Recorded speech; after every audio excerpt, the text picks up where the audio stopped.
Hello again, your Kuya is back with another scary story. I hope this inspires you to share your own scary stories. Previously, I told you about the albulario who saved the lives of my great-grandmother and grandmother at the cost of his own. But there's more to why my great-grandmother was so hard to bring down, why she lived for so long. This story I call the Agimat. When I was younger, I never believed in Agimats, those supposed charms or amulets said to hold mystical power. I always thought they were nothing more than trinkets sold for profit, but I was very wrong. It was always a mystery how my great-grandmother lived past 100. She was blind in both eyes, her pupils a cloudy white, yet she had this eerie ability to sense everything. Even if we crept toward her silently, she'd call us by name and point directly at us, as if she could still see. She also had what seemed like hundreds of cats, each one with a name she'd remember without fail. At over 100, it was almost unnatural. After the albulario saved her, my great-grandmother got better, but she was tired. She said she was ready to rest. My parents took her in, deciding to care for her during her final moments. But when she came to live with us, strange things began happening in our house.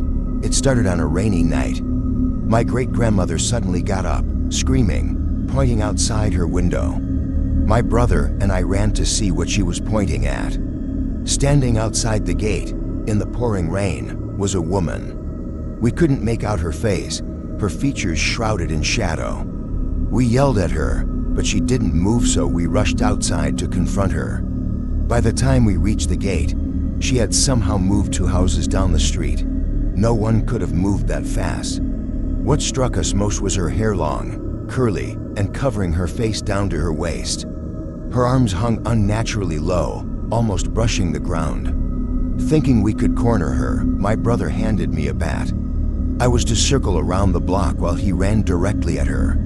I sprinted as fast as I could, rounding the corner in a matter of minutes, but when I reached the other side, my brother was running toward me alone. The woman had vanished. We went home confused, not sure how to explain what we had seen. We talked about it with our parents, but no one could make sense of it. And that was just the beginning. Every night after that, we hear footsteps on the roof directly above where my great-grandmother slept. We had a mango tree out back, and at first, we thought maybe the fruit falling was making the noise, but the tree wasn't in bloom. My room was right above hers, and I'd often check out the window, but I never saw anything. Then one night, the footsteps were louder, heavier, like someone stomping across the roof. My brother and I decided to climb up and investigate. We armed ourselves with knives, thinking it might be an intruder. Climbing onto the roof, we covered both ends, certain we'd catch whoever or whatever it was. But when we met in the middle, there was nothing, no sign of anyone. This went on for months. We got so used to the nightly noises that we just ignored them. But then, one day, my great-grandmother called for all of us.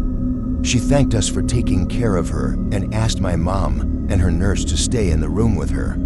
The rest of us waited outside. We heard the nurse crying, and then a strange sound. My mother was praying in Latin. The words were incomprehensible to me, but they filled the air with an eerie, almost oppressive energy.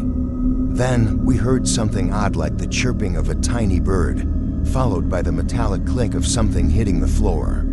The nurse emerged from the room, tears streaming down her face. My mother followed, pale and shaken, and quietly told us that my great-grandmother had passed. We mourned, waiting for the mortuary to arrive, but something felt off. I couldn't shake the feeling that there was more to what had happened. When the house had quieted, I approached the nurse. I had to know what had happened in those final moments. At first, she refused to speak, but after some prodding, she finally shared the truth, one I wished I hadn't heard. As my great-grandmother lay dying, she whispered something to my mother. My mother, in response, began reciting the Latin prayer. In the middle of the prayer, my great-grandmother spat out a small, black chick and a white pebble. She handed them to my mother, who without hesitation swallowed them. The nurse, now crying harder, explained that this was my great-grandmother's Agimat, a powerful one. It had to be passed down before she could finally rest. The nurse had heard of such things, but had never witnessed one until that night. Seeing it was something she said she'd never forget. As for what the Agimat actually did, that's something I'll have to tell you about some other time. But one thing was clear: it had allowed my great-grandmother to live well past 100. This is just one of many stories in my life.